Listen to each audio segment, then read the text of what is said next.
The latest on government formation in Jammu and Kashmir as the talks between PDP and BJP take the shape of a final agreement. The PDP stands firm on its demands on status quo of Article 370 and removal of AFSPA. So will the BJP give in to make its Valley debut?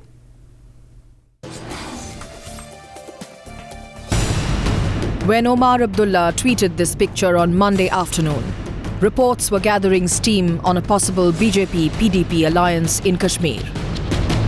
It's not easy to miss the sarcasm in Omar's tweet, with talks between the PDP and the BJP reaching the final stage.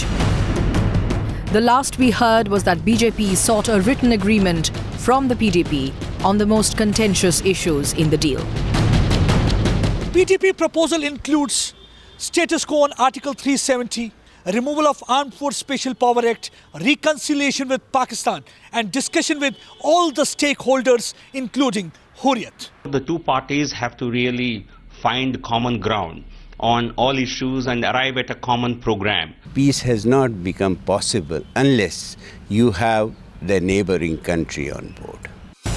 Here is an example of why a consensus on these issues won't be easy. Nobody, no power on this earth can touch Article 370. I think we should not even discuss that.